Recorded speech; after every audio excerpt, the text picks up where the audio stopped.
Bonjour chers auditeurs, bienvenue au balado de la revue Austin Québec. Aujourd'hui, dans ce nouvel épisode, on vous présente l'article qui faisait office de dossier dans l'édition de mars. Donc, notre dossier, cette fois-ci, portait sur la planification annuelle dans nos entreprises laitières, selon donc 3 grands axes qu'on a explorés, soit la planification financière, la planification laitière et la planification de la main-d'œuvre. Donc, on dit souvent qu'en début d'année, c'est le bon temps pour s'asseoir puis penser à l'année qui s'en vient, réfléchir à l'avenir de notre entreprise à long terme et réaligner nos objectifs annuels.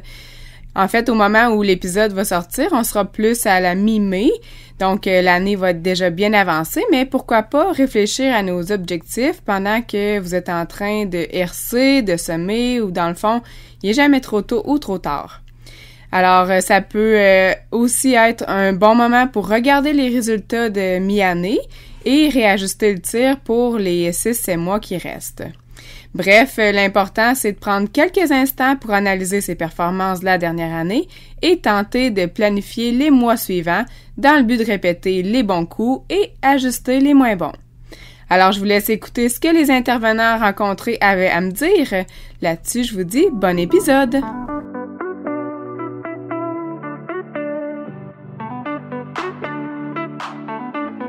La planification dans l'industrie laitière est pas une mince affaire étant donné le lot de facteurs hors du contrôle de l'agriculteur, comme la météo, les taux d'intérêt, la disponibilité du quota, le coût des matériaux de construction, les fluctuations politiques qui affectent les produits sur le marché mondial, etc. Mais c'est aussi pour cette raison qu'il est d'autant plus nécessaire de le faire. Selon Jacques Deblois, directeur principal des relations d'affaires chez Financement Agricole Canada, 70% de ses clients en production laitière font une planification stratégique de leur entreprise. Ces clients se caractérisent par des gens visionnaires, des gens qui veulent développer et faire avancer leur entreprise.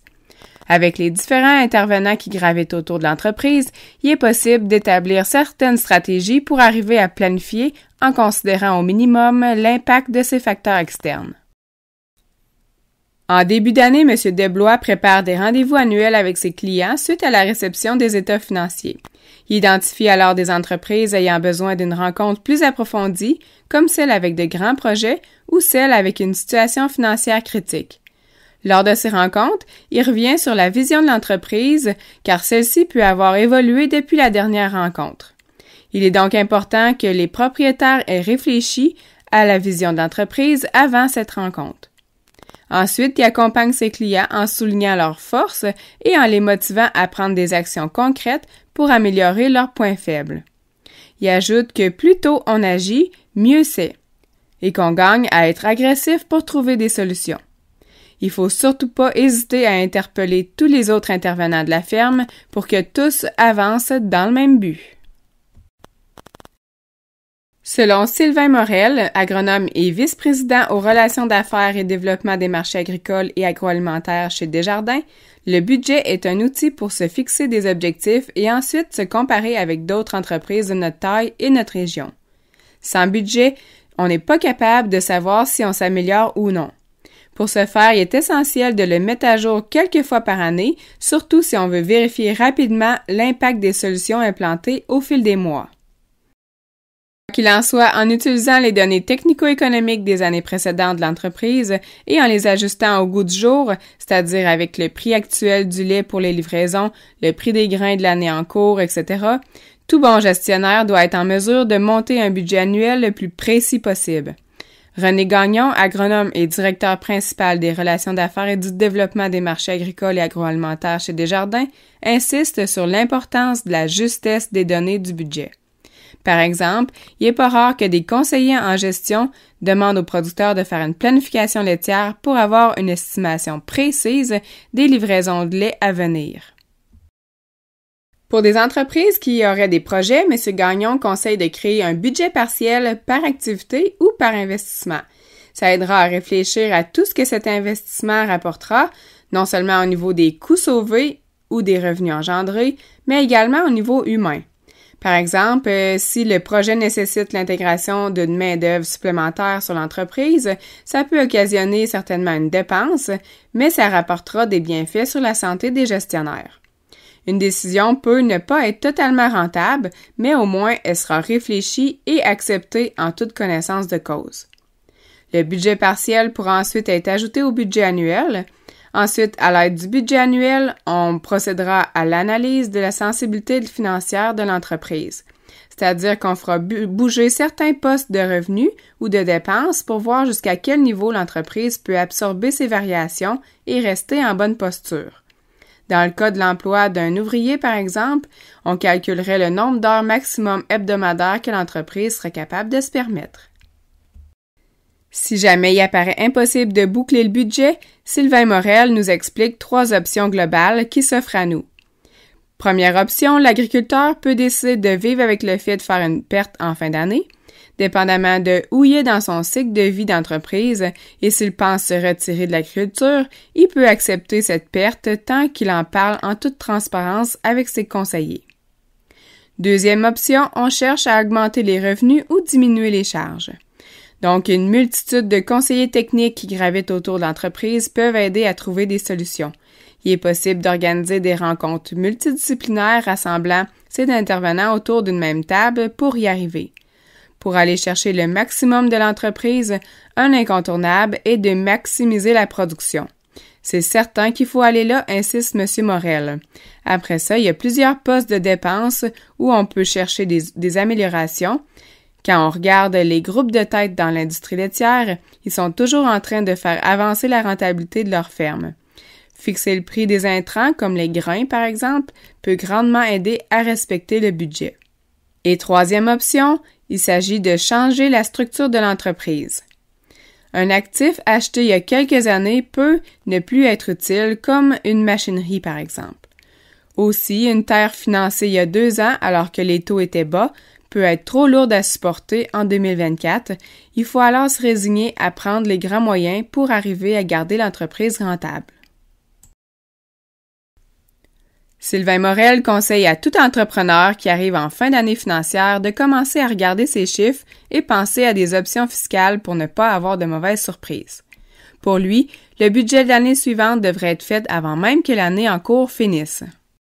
Au niveau de la structure de financement, Sylvain Morel signale qu'avant de fixer vos taux d'intérêt, vous devez absolument vous informer auprès d'analystes des marchés qui vous donneront leurs prédictions, assister à des conférences d'économistes, etc. Ensuite, vous devrez prendre la décision concernant la variation prévue des taux et puis évaluer la hauteur des risques que l'entreprise peut prendre. René Gagnon renchérit que le passé n'est pas garant de l'avenir.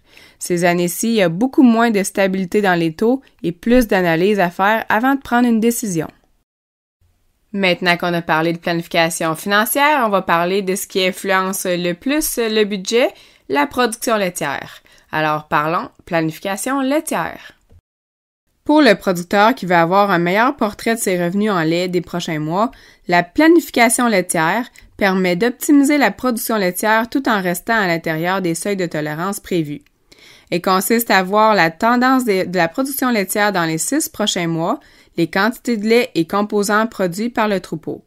Elle prend en considération les marges prêtées et les journées supplémentaires permises aux différentes périodes de l'année, ainsi qu'une panoplie d'informations fournies par le producteur. La validité de ces informations est extrêmement importante car la précision de l'estimation en dépend. C'est pourquoi le conseiller qui épaulera l'éleveur avec sa planification laitière devra valider certaines données comme les dates de vêlage, les dates de tarissement, les prochaines vaches à réformer, l'historique des livraisons de lait et de composants et l'achat de quotas s'il y a lieu.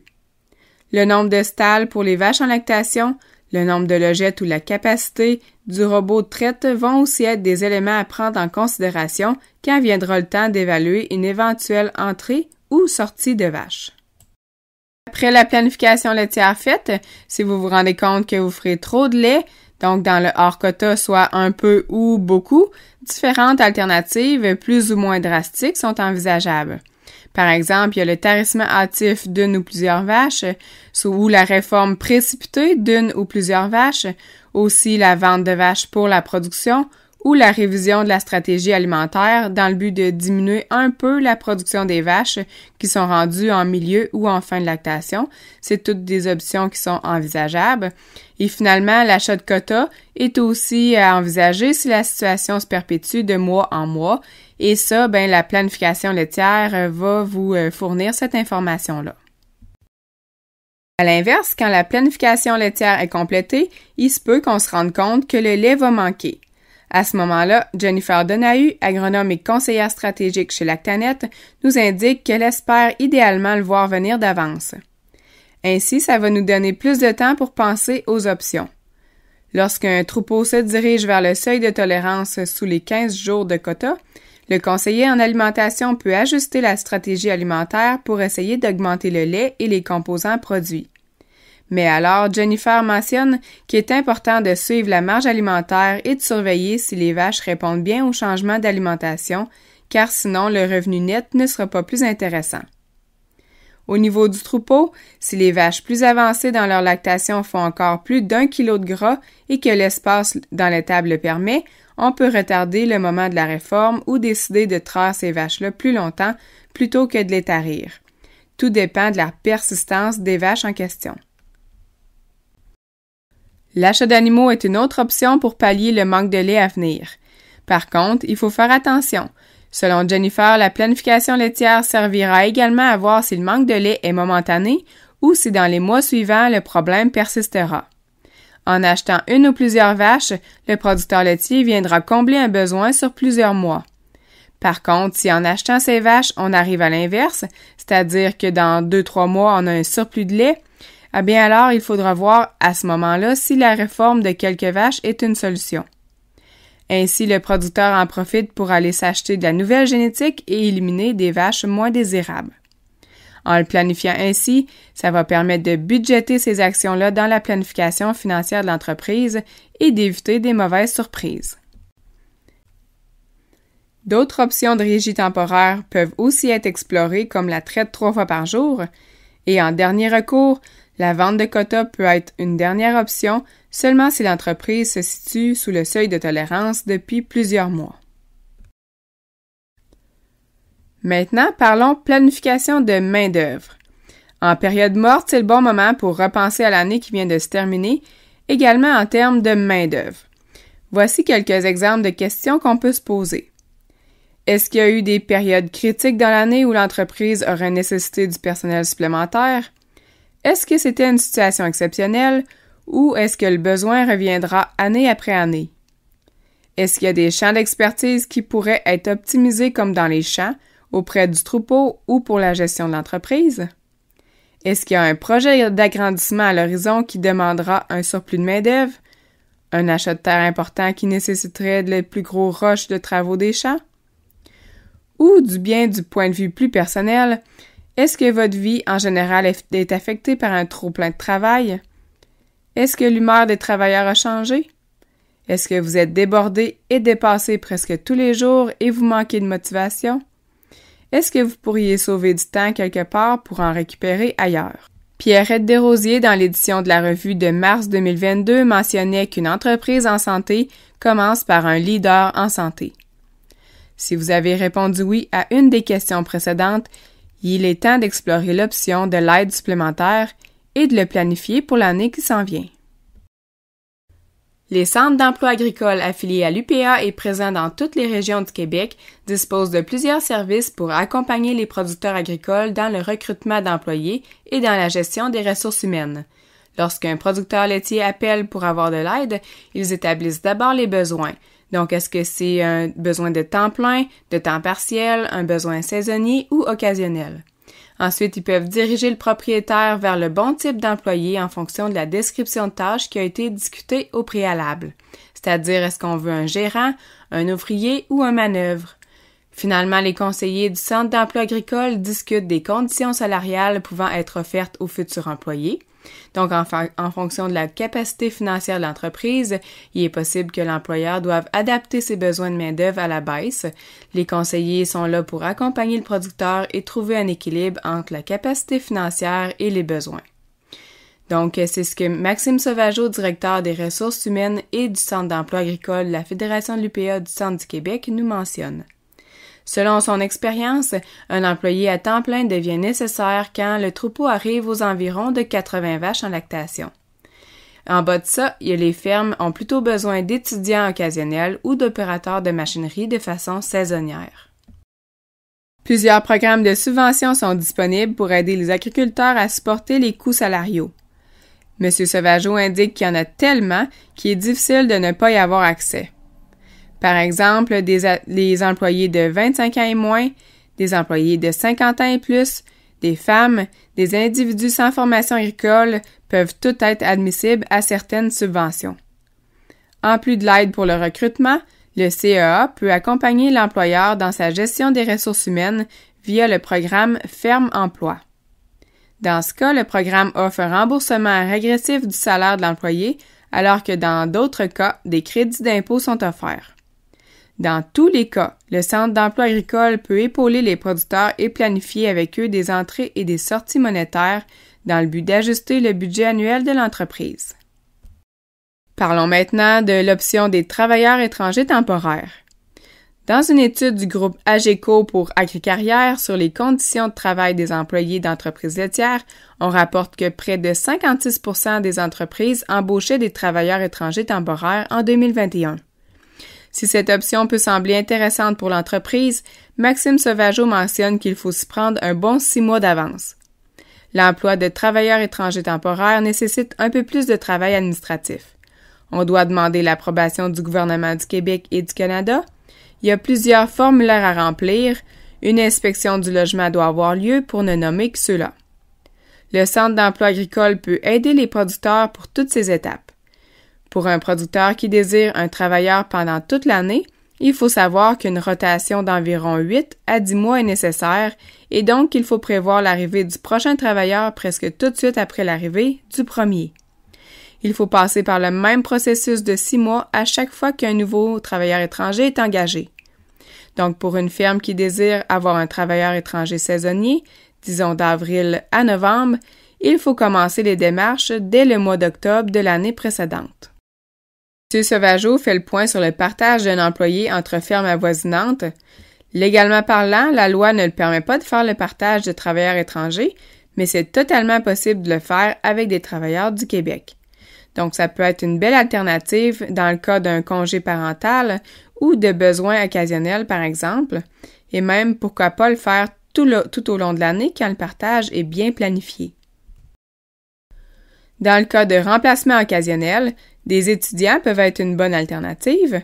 Le Québec compte également 2 coopératives de remplacement agricole pour dépanner les agriculteurs.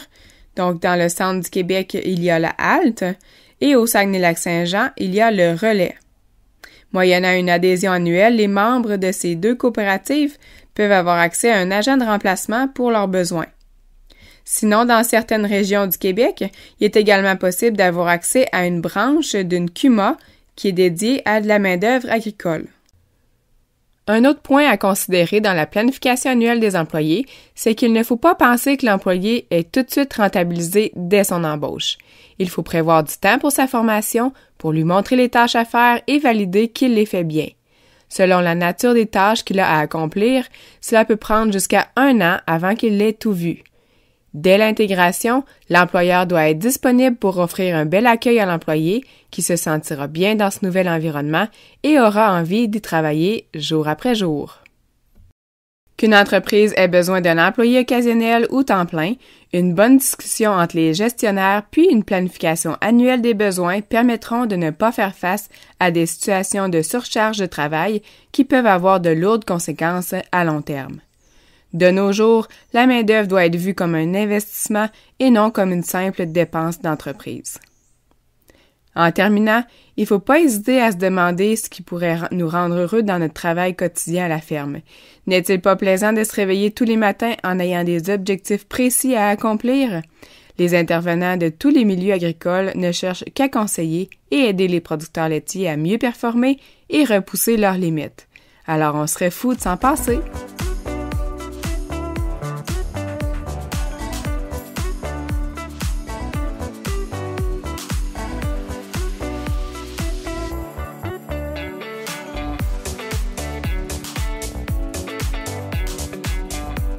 J'espère que vous avez aimé ce que vous avez entendu et que ça vous a donné quelques idées. Juste avant de vous laisser partir, je m'en voudrais de pas vous parler de planification génétique. Parce que oui, ça se planifie une stratégie génétique. Entre autres, pour pas accumuler des surplus de semences de taureaux qui sont plus d'actualité et qui deviennent difficiles à utiliser avec le temps. Donc, dans une planification génétique, ce qu'il faut faire, c'est d'établir le besoin annuel de doses de taureaux et de répartir les achats dans l'année. Donc, un bon exemple, ce serait de le faire, par exemple, à 3 périodes, soit celle suivant la sortie des évaluations génétiques. Donc, ce qu'on fait, c'est qu'on sélectionne à l'avance les femelles qu'on veut élever et on choisit les taureaux à utiliser dans chacune d'elles. Donc, de cette manière, on sait exactement le nombre de doses à acheter et le suivi est beaucoup plus serré. Et comme ça, les dépenses sont plus faciles à budgéter. Alors là-dessus, je vous souhaite une belle journée et on se reparle dans le prochain épisode. Bye bye tout le monde!